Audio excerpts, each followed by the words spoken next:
Thank you so much for being here on Talk TV. Love being with Little you, dance Danny. party. Anytime, baby. So good, so good. All right, let's just dive straight in because I know you and I are talkers. So, we'll have trouble reining this in. Don't rein it in though. Don't rein it in. We'll have to have like alarms at different points being like, rah, rah. Yeah, No, that's right. Oh, so good. It's lucky we don't have wine today. Otherwise, it would just go. I know. A tea. I saw you have water. I have tea, so we're fine. We're very professional today. I love that so much. So let's start by telling everyone who you are and what you do. Okay, well, I'm Julie Castle. I am the co-founder and managing director of a professional services consultancy called Struber, named after my maiden name and a long line of family working in the infrastructure sector. So if you imagine anything where it's roads or utilities or highways or any asset that's being delivered for the community, whether that be something social or something economic, we get involved in those projects. So we get involved in the early government or developer and financier phases when they're planning them. We help build the community goodwill and trust and interest in the project. We position the companies that actually want to tender to win them. And then we get those people through the construction phase and using the asset in operations, whether that be, buying tickets going on a tram, or whether that be using tolls on a road, or whether that be them piling into a new hospital and benefiting from the new ways that healthcare can be delivered in Australia. So that's us. Oh my God, that's fucking crazy. Got into this space, like, oh my God, how did this happen? Weird. I feel like if you're in the infrastructure world, you kind of understand what this is, but everyone outside the infrastructure world is a little bit like, is that a job? Yeah, like, it's a thing. It's a thing. Yes. A lot of money. I think there's like 250 billion getting spent in infrastructure in Australia, and there's a lot of people involved. A lot of money gets spent making those projects happen. So that's where we are. But how I got into it, I finished university. I didn't concentrate that hard at school, Danny. I think we've had these stories in our previous relationships, but I might have, pushed the boundaries a little bit at school and was trying to find my way. Funnily enough, I found a role in communications, and most of the time I got in trouble at school was about talking in class. And oh my God, match made in heaven. Organizing, events and distracting people from, their schoolwork. And so that led to a career. But look, I originally started in PR and media, working for politicians, and then kind of found my way into like these media and government relations roles. And I got onto a project when we moved over to London in 2007. I was placed there to help with an announcement for a big project, and it was Crossrail, which is the biggest engineering project happening in Europe at the time. It's now open, which is amazing across my career, seeing that project delivered. Wow. And that was it. I was like, hang on a minute. I grew up on a building site with my dad, which I can tell you about another part of this interview. And now it all kind of came together. And so that then led to this infrastructure addiction, and really the skill set of just working with people to make that magic happen. So yeah. Wow, that is so impressive. How did you bridge the gap though? So obviously, being the naughty kid in school, studying comms, getting into those roles, what was actually the leap like going from employee to deciding to start your own business? How did that actually happen, that transformation? Yes, I think I've always had a little bit of entrepreneur in me. My mum and dad laugh, I think, from a very young age, where other people would fill in their, we used to have those really old school little folders that our parents used to carry around for us and put our little artworks in and our examples of things. And we'd write on the front, this year I want to be, an astronaut or a doctor or whatever. And I want to be a boss. So that was a thing from the start. Cool. And that was really cute. My parents, I grew up in a family where we ran the small business from home. My parents had a building company called Struber Constructions in North Queensland in Cairns. And so I saw them grind and find work and deliver that work and employ people and help those employees deliver their own dreams to their families, because they weren't always great savers or great at maybe, following the rules around how they delivered their work. So I think I saw that responsibility in business, and the impact that can have on people's lives. Dad was obviously delivering physical assets. My mum was running the business. Like, that was back in a time where women were just, housewives helping out. But I now look back, and as I was an entrepreneur now, I'm like, mum was the backbone. Making that business happen. The reason why my mum and dad have money in retirement is because of mum's amazing work.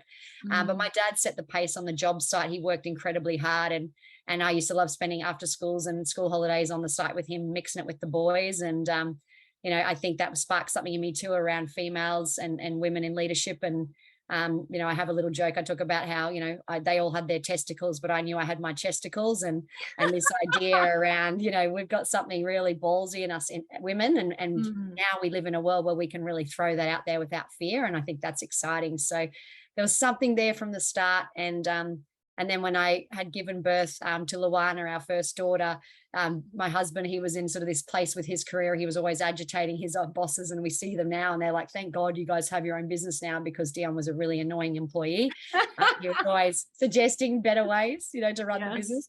And they're always the nutty professor strategy guy. And then, we had our baby, and I wanted to get back into my career, but I didn't feel like I had the support from where I was working or where I could work to be a mum and a career lady. So that was the birth of Struber. So with a 6-month-old baby, we're able to kick off the business. And within a few months, we hired our first employee. Wow. What an incredible time too. Just, looking after a small child and deciding to start a business. Why not? Must not have been stressful at all.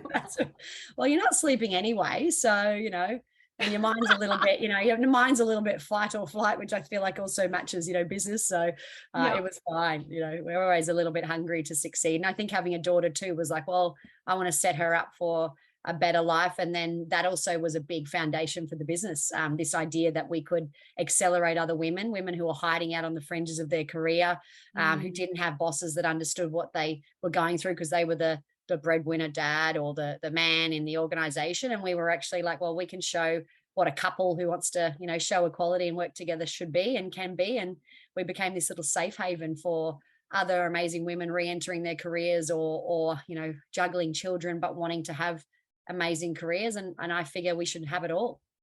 We bloody should have it all. And interesting, like you mentioned that, like hanging out with the boys on the job site, has being a woman in infrastructure ever been an issue, or are you just take it by the balls? Talk to me about that. Well, I think it's interesting because they say 1 in 10 workers in Australia work in the construction industry or construction related fields. But ultimately we only have 12% of women in the workforce. So that's pretty amazing. So look, I never had an issue because I never felt, I think I am a feminist at heart and all of that, but I never felt that because I was always hanging out with the guys on site. There was this one woman, she used to come and deliver the concrete pouring. And so I loved her. She was this sexy goddess in her kind of King G, dark denim outfit. Yes. And I think, wow, and then you could see the men all distracted, we had to kind of get them back focused. We're pouring concrete. It's, we need to focus. But that was really my only kind of female role model on site, really. Obviously my mum was a role model, but it was still packaged up in the 80s and 90s as I'm a housewife sort of person. And so for me, I think it has been hard, for people and to see other people struggling and not getting the recognition they deserve or being dismissed through bias that, well, she's a woman with kids or she's a woman, so she won't have it in her or whatever.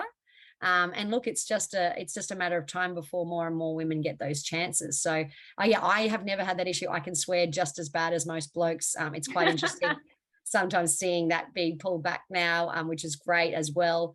But it was never an issue for me in the man's world, but I absolutely, in our business, it is a big focus to have our team members taken seriously. We have 85% women in our leadership team, and a female dominated organization, 70% of employees are female, because we want to be that difference in the infrastructure industry.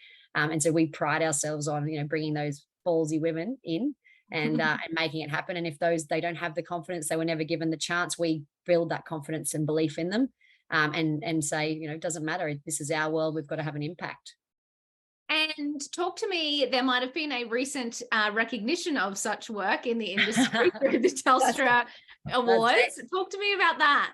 Oh, well, you're hot off the press, Jenny. It's perfect. I'm glad we've had this schedule.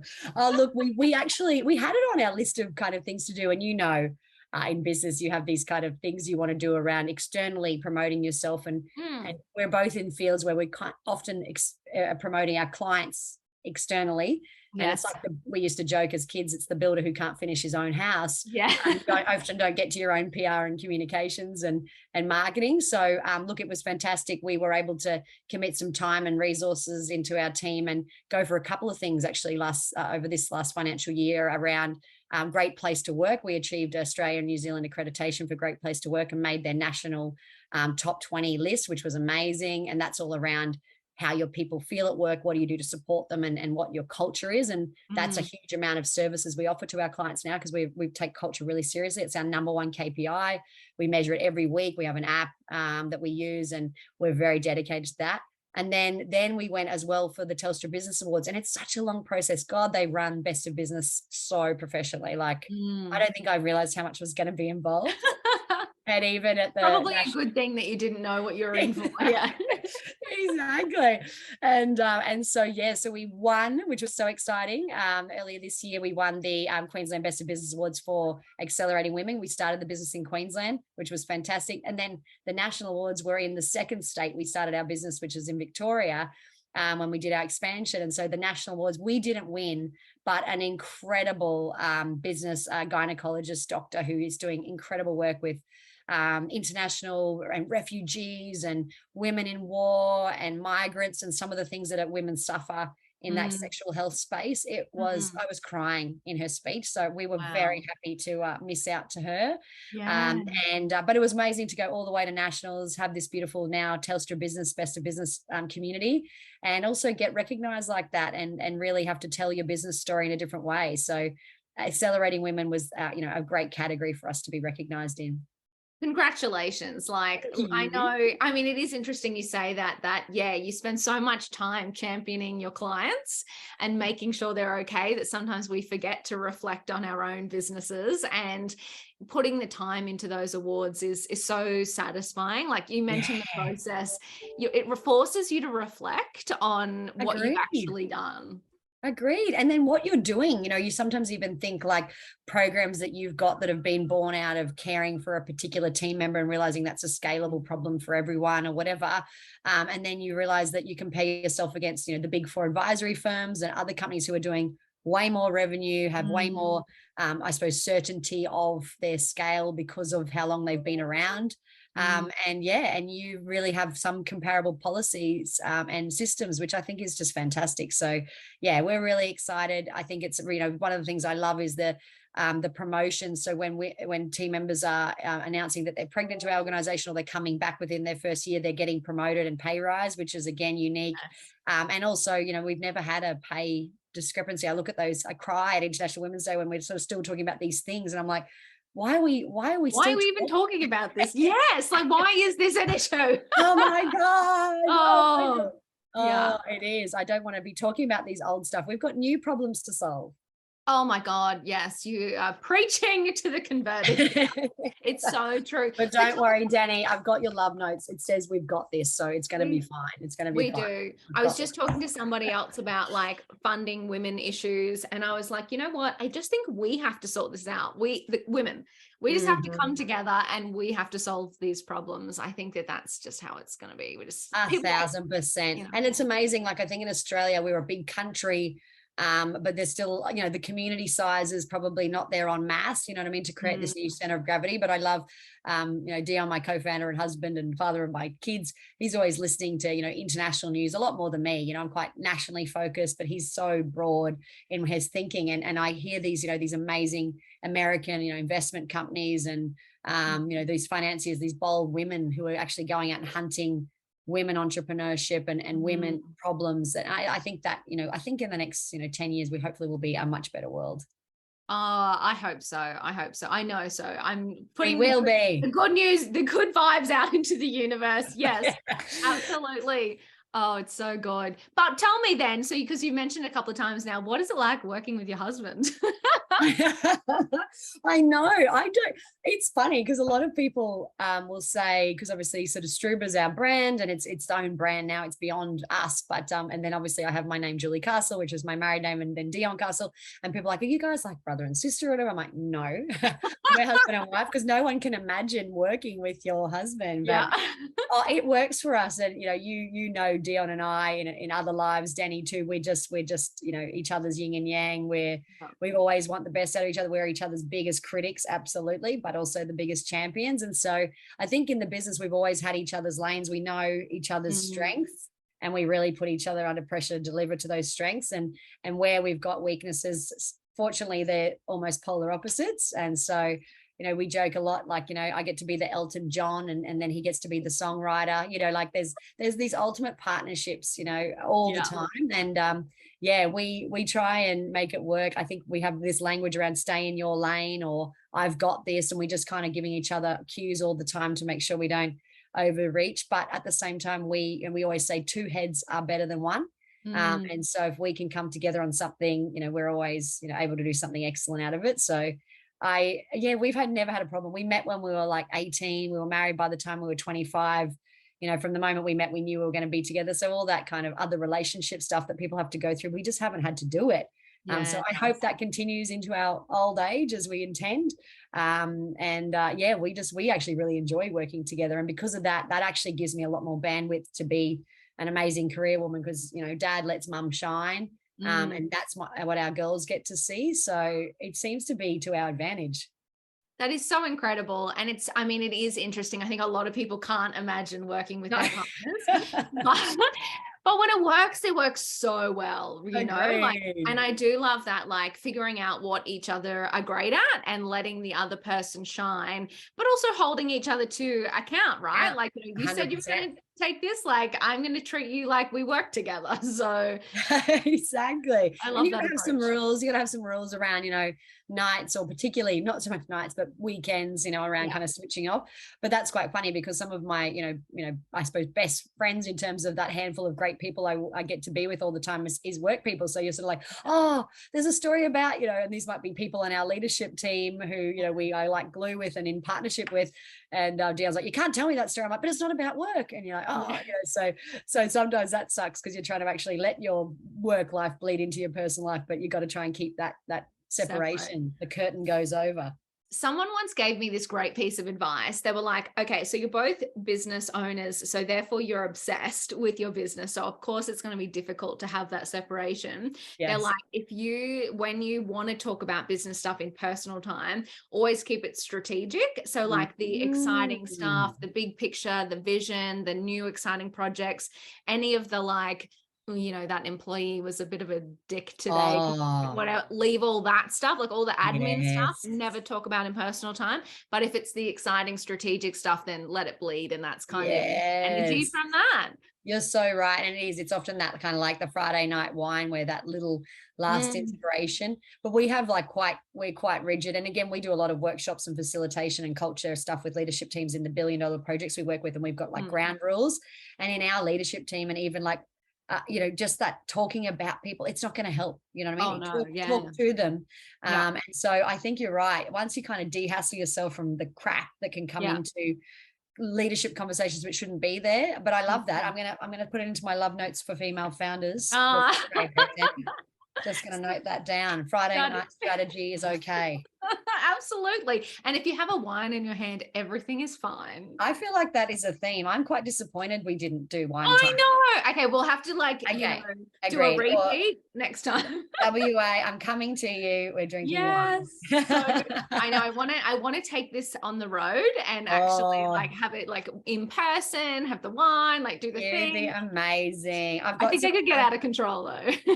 Yeah, exactly. I've got to hook you up with some other of your similar crazies in other states to just get that power, because I think that you do so much around having those conversations with female founders and really unlocking them. And it's just amazing when you can create that snowball effect. So you on the road makes beautiful sense, Denny. Look, if all I did for a living was talk to amazing women, I would be so happy. I've seen those smart career and business pivots you've done over the years. You're still getting to where you want to be. Yeah, I'm getting there. It's chipping away. You're so close. You're amazing. So good. So let's talk about team. So how big is your team now? So we're just sitting just above 60 employees. So wow. And then we work with probably about 10 people contract through us regularly. That might be on a particular mission for our business or with our clients. So, and then we kind of have what we call is our task force, this pool of amazing freelancers. They might be living in country Queensland or in Thailand or whatever. And we kind of help build them in. So our community is quite large, which is really exciting. And we've been going through those kind of that stage of, going from 10 employees to 30 to 60, and then trying to now push beyond 100, but the exciting thing for us is all the technology and digital changes that are coming going and what do we need to do around automation and all the AI stuff and all the cool stuff coming into our businesses to reinvent. What do we need employees to be doing when we need to be with our clients? What do we do to get our work done?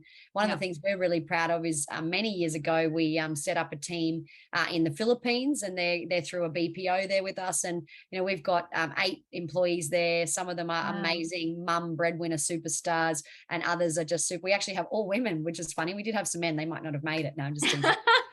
And amazing. And so that's been really nice too. They've been a real bench strength for our operations of our business, but again, as part of their career progressions, we now get them involved in our client work, and I'm really proud of that. I think the ability to do that international community, but also enable those opportunities, and they're incredibly intelligent, incredibly smart people, and creating those opportunities for us and letting our Australian team do the things they like to do as well it's been an awesome one. So I hope to see all that grow. I think our opportunities to work across other time zones is also on the cards. So look forward to seeing more locations popping up in the future.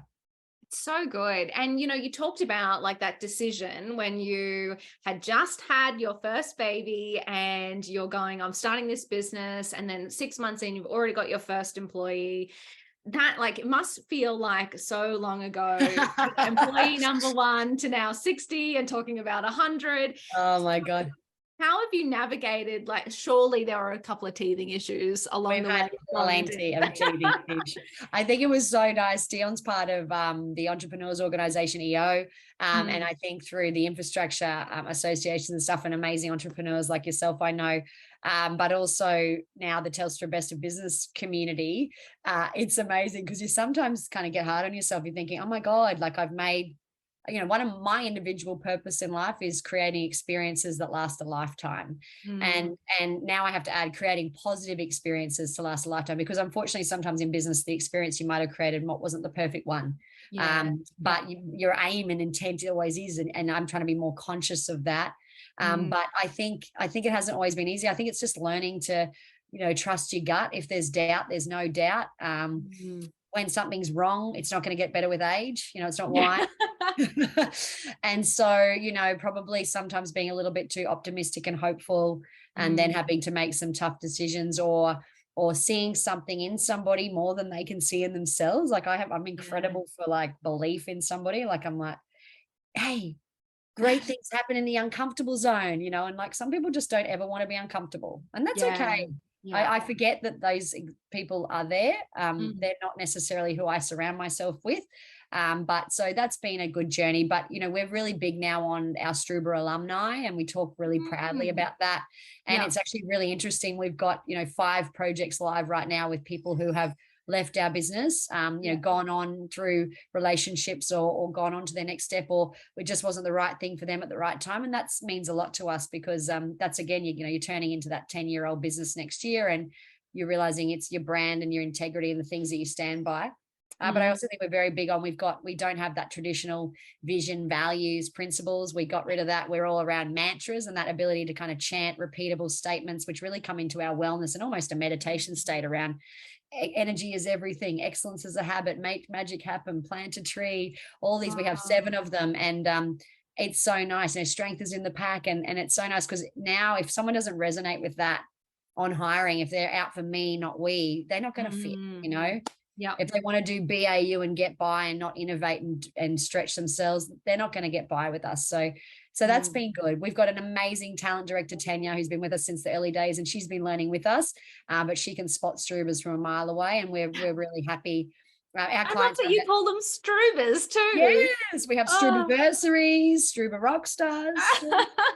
So that's good. That's and good. We're a bit of I think a team member said to me in Melbourne recently, he was like, we're a bit of a cult. And I was like, we don't want to be a cult, but there's a feeling once you're in and what we're doing, there's a real strong belief system, which we're really proud of.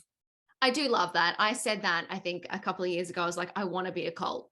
Like I was like, I know it has a negative connotation, but I'm like, I want the vibe to be a cult-like vibe. Yeah. Exactly. We don't want to end up on the news cult kind of, That's where I draw the line. Yeah. Award-winning cult. Yes. Yes.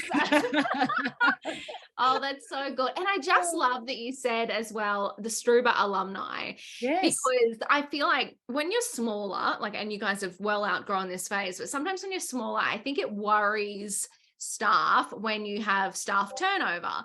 But I love that, like, one of the biggest philosophies I have is, there will always be turnover, right? So if you can create these incredible experiences, that is just now gateway to more customers, because your champions end up in more businesses, 100%. Or future employees, because if it's right, they'll come back. Yeah, totally. 100% agreed. Incredible. And we're interesting because we restructured the business over the last year. We've been talking about this kind of like the shareholding bonuses and whatever. We've got the structure now to really bring it. And I am absolutely conscious that there will be someone who did junior years with us, accelerated their career, went on to something they might have wanted to spend an in-house project time versus the juggle of consultancy or whatever. And I am manifesting that, some of those will come back to us one day and be a director of a new business unit or something, and be able to become a business owner of a place which, it's our life's work, and we want, if it's going to be someone else's life's work, we want to share that with them. And we've got some amazing people who are racking up 6-7 years with the business now, and we're really proud of that continuity, and we're also proud of the opportunities of returning. But I think you're right. When you're small, and I think also you spend some time, if you spend time listening to the noisy, we call this the same in stakeholder world, in infrastructure projects. If you spend all your energy listening to the noisy 5%, you're so inwardly focused. But if you spend time kind of spending some time with the good people, or when I say the good people, the people who might be still feeling positive at the time, or your clients who like adore you, and their business success is based on your success. When you kind of get out of that vacuum a little bit, you realize that actually everyone just wants us to do good, and overall I'm doing my best, maybe not all the time perfectly, but I'm trying. And so you're going to make mistakes, but and sometimes we're human beings, we're funny beasts, totally. And what's going on in someone's other life outside their work life. So I think you're right. It used to occupy a lot more of my, dreams, I suppose, in the old days. But now my job is to take carriage of what's going to be good for 60 people and more, and what's going to make sure that we've got, a strong business that's sustainable and can realize its dreams. We've got a 100-year business planner on how infrastructure transitions and what our jobs will be in the future. And I'm out for that. Wow. I'm out for, this is not a business for my career. So I try not to sweat that small stuff anymore. Oh my God, that's incredible. Because one thing I noticed as well that you talked about was innovation. How do we actually need to plan for the future? And I think for some business owners, it is very easy to get stuck in the day-to-day and the to-do list that never ends, and the team problems or the market changes. But I love that you just said, I don't think I've ever heard anyone, especially of our vintage, talk about the only person I've listened to that talks about a 100-year business plan is my partner, who's in mining, so they're 100-year plans. Agree. But it's like, how fucking incredible that you're talking about a 100-year plan for your industry and business. Oh, well, it's awesome. And I think also it came out of, like, Dion was spending a lot of time with this EO community, and they did some time over in Asia and other trips, and he said the only difference between those businesses and ours is they're planning to be dynasties. They're planning to be passed down, and the wealth and the customer base and the brand strength and the ability to have impact on your employees because you've got the years on you. That's the advantage, And so, again, our infrastructure, we're so focused right now on building roads. Like, the reality is I can't wait till my Tesla will drive me. I'm so sick of dead time in the car. And anybody who isn't not excited about that, sorry, I'm ready for the Jetsons. You know what I mean? And so, so what are these roads going to be? What are these roads going to be? They're going to become community spaces or places where we have markets and we actually bring people together versus create divides between lands or whatever. So I think, that's really interesting. And the information's all out there. And again, ChatGPT will bring it to us even quicker.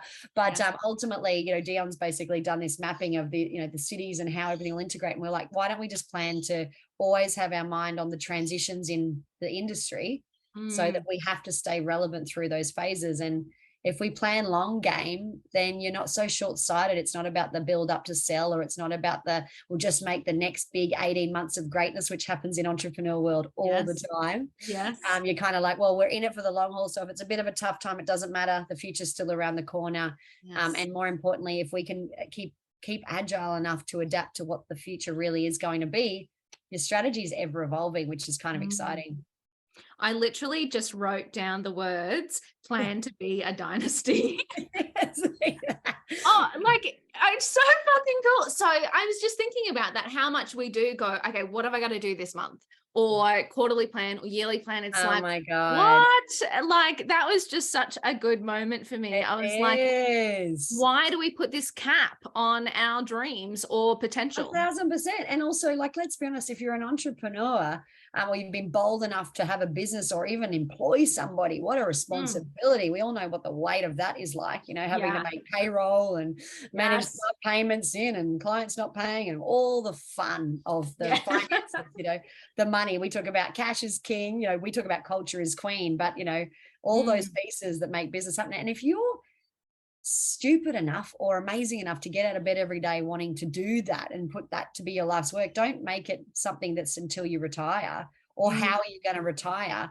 Build it up so you can hand it over. I was talking to a client recently, and he actually just happened to be working for this company at the time. It doesn't have to be even passed on to your kids or anything. Like, just happened to be there at a time where this guy was kind of like, I'm out, I've done as much as I can. Yes. They've come to an arrangement. He's taken over the business, and now they're going from strength to strength, doubling in size and because it's got this new vibe to it. So the business lives on. And I think our brands of our businesses should be aiming to live on, whether we're grinding away at the head of the boardroom table, or whether we're playing a cheer squad role. I think we should think bigger. Oh my God, that is absolutely incredible. Okay, so I'm like, you're throwing out your pen. So I'm canceling all my meetings this afternoon, and I'm planning a dynasty. Like, this you will smash it. You're so efficient. So good. Okay, we could talk all day, but let's wrap it up with. So, what are your thoughts on starting today? So you have been working your butt off for the last 10 years. You've seen the market change. You are an entrepreneur at heart. What if somebody wakes up this morning and says, I want to give it a go? Do you have any advice for somebody who might just be getting started? Oh my God. I think it sometimes depends on the month, the advice. You're like, am I feeling really high about this right now? Look, I think like bold and belief, you know what I mean? Like, just think big and you can do it. The only difference between getting to where you want to is the work, and it doesn't have to be hard work and people sweating about, although you just do hard work because it's your blood, sweat and tears, you will. But just be bold enough and have the belief and go for it and put the hard yards in. We've had ideas of business partnerships with different people in the past, and they just don't want to put the extra in, and that's okay, but you got to go. So bold belief, I think it should be. I also think you should, particularly for the female entrepreneurs and even the males, it's like want to have it all. So don't put yourself into this little shoebox. I think sometimes entrepreneurs, they kind of like kick off and they almost like they narrow themselves down to like nothing already. Business is evolving so fast. You need to kind of keep a bit of a broad enough, find your white space in your speciality, but you need to keep a broad enough focus so that you don't become redundant 2 years later by the time you work out how to keep your business alive. And then, I think, again, that team culture and trying to find those couple of great people to come with you if you're employing, and, keep them informed enough, maybe not enough so they have to have sleepless nights like you sweating. But, try and find those amazing followers to come with you and keep yourself in check. Don't let your email dictate your day. Do only the tasks that you can do. And I have to remind myself of that all the time because as things, follow on behind you, you need to be focused because everyone's looking to you for the next steps. So you better hurry up and get them. Yes. Oh my God, Julie, you're incredible. Thank you so much for sharing your insights and wisdom with the Spark community. You are amazing.